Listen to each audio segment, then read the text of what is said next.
How many of you know that you have been engaged? எத்தனை பேருக்கு தெரியும் நீங்கள் நிச்சயம் பண்ணப்பட்டிருக்கிறீர்கள்? What pastor, I was engaged. Yes, brother, just like Jesus was talking to his earthly father about his heavenly father, I'm talking to you in heavenly terms. You are already engaged. I want you to understand one more engagement has taken place. இயேசு கிறிஸ்து தன்னுடைய மாம்ச சரீர பிரகாரமான தகப்பனிடத்திலே தன்னுடைய பிதாவை குறித்து அவர் சொல்லிக் கொண்டிருந்தாரோ அதே போல இன்றைக்கு உங்களிடத்திலே நான் தெய்வீக வார்த்தைகளிலே உங்களோடு கூட பேசுகிறேன். நீங்கள் நியமிக்கப்பட்டிருக்கிறீர்கள். ஏற்கனவே உங்களுக்கு என்கேஜ்மெண்ட் ஆயிடுச்சு. ஏற்கனவே உங்களுக்கு என்கேஜ்மெண்ட் எல்லாம் முடிஞ்சிருச்சு. Now one more engagement. நான் இப்பொழுது அடுத்த ஒரு அடுத்த ஒரு நிச்சயதார்த்தத்தை குறித்து நான் பேசுகிறேன். And Paul says, I have espoused you as to one husband. நான் உங்களை கிறிஸ்து என்னும் ஒரே புருஷனுக்கு நான் உங்களை நியமித்திருக்கிறேன். That I may present you as a chaste virgin to Christ. கிறிஸ்துவுக்கு முன்பதாக உங்களை நான் கற்புள்ள கன்னியாக நிலைநிறுத்த அதற்காக நான் உங்களை நியமித்திருக்கிறேன். Why did God choose the apostle Paul to minister to the Corinthian church so that the apostle Paul may take the job of presenting the bride to the groom Jesus Christ as a chaste virgin? எதற்காக தேவன் அப்போஸ்தலனாகிய பவுலை Corinth சபையிலே ஊழியம் செய்வதற்காக அவர் அனுப்பியிருந்தார்? அதற்காக ஏன் தேவன் அவரை அங்கு வைத்திருந்தார் என்றால், கொரிந்து சபையில் இருக்கிறதான அந்த விசுவாசிகளை கிறிஸ்து என்னும் ஒரே புருஷனுக்கு கற்புள்ள கன்னிகையாக கிறிஸ்துவுக்கு முன்பதாக நிலைநிறுத்துவதற்கு அவர்களை தகுதிப்படுத்துவதற்காக அப்போஸ்தலனாகிய பவுலை அங்கே அவர் நியமித்திருந்தார். That I may present you. அவர் என்ன சொல்கிறார்? பவுல் சொல்கிறார், நான் உங்களை ஒப்பு கொடுக்க. Who will present? யார் ஒப்பு கொடுக்க போகிறார்? Not God. தேவன் அல்ல. It's the apostle Paul. அப்போஸ்தலன் பவுல் அதற்காக நியமித்திருக்கிறார். It's today the pastors who have been given this job. இன்றைக்கு போதகர்களுக்கு இந்த வேலை கொடுக்கப்பட்டிருக்கிறது. That I may present you as a chaste virgin to Christ. நான் உங்களை கற்புள்ள கன்னிகையாக கிறிஸ்துவுக்கு முன்பதாக நான் உங்களை ஒப்பு கொடுக்க வேண்டும். And you better obey. If you don't obey, I won't say anything. You know, I am doing my duty. I know what I am doing. The anointing is upon me.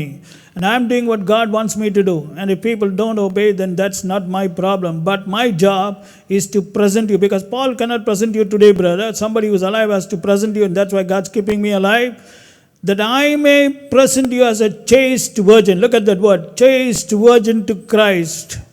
இன்றைக்கு அப்போஸ்தலனாகிய பவுல் வந்து உங்களை கிறிஸ்துவுக்கு முன்பதாக கன்னிகையாக நிறுத்த முடியாது, ஏனெனில் அவர் மரித்து போய்விட்டார். தேவன் ஆகவே தான் என்னை இன்றைக்கு உயிரோடு வைத்திருக்கிறார். என்மேல் தேவனுடைய அபிஷேகம் இருக்கிறது.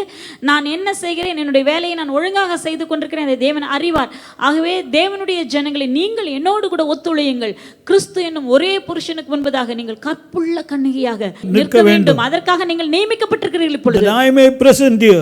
நான் உங்களை நிறுத்தும்படிக்கு. But if you say no, I won't allow myself to be present, I will be sleeping, then it's up to you. Nobody can do anything. Even God cannot do anything. அதே நேரத்துல நீங்க இல்ல நான் இதுக்கெல்லாம் ஒத்துழைக்க மாட்டேன், நான் தூங்கிட்டு தான் இருப்பேன், அப்படி நான் ஒண்ணுமே செய்ய மாட்டேன்னு சொன்னீங்கன்னா ஒண்ணும் பண்ண முடியாது. தேவனாலே ஒண்ணும் பண்ண முடியாது. The child of God, அருமையான தேவ பிள்ளைகளே, please understand, that's why the time is short.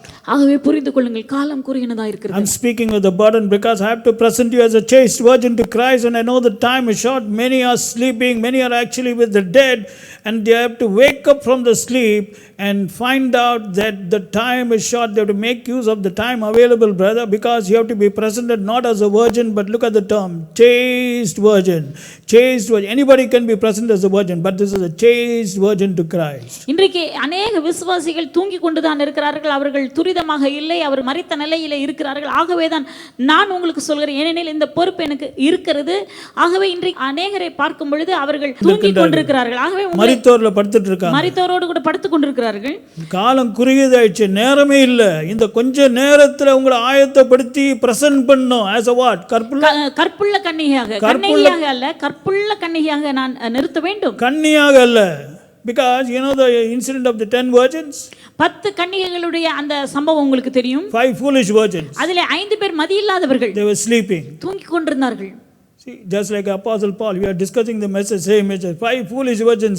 Jesus says, I don't know you. இயேசு கிறிஸ்து சொல்லிவிட்டார், உங்களை நான் அறியேன். 5 பேரை பார்த்து சொல்லிவிட்டார், உங்களை நான் ஒருபோதும் அறியேன். 5 wise virgins, he says, come on, enter. 5 புத்தி உள்ளவர்கள், ஞானம் உள்ளவர்கள், அவர்களை பார்த்து இயேசு சொன்னார், உள்ளே வாருங்கள். Today, child of God, இன்றைக்கு தேவ பிள்ளையே, this is the job of the church to present people as a chaste virgin to Christ. இன்றைக்கு சபையினுடைய பொறுப்பு இது. தேவனுடைய பிள்ளைகளை கற்புள்ள கன்னிகையாக கிறிஸ்துவுக்கு முன்பதாக நிறுத்துவது இன்றைக்கு சபையின் பொறுப்பாக இருக்கிறது.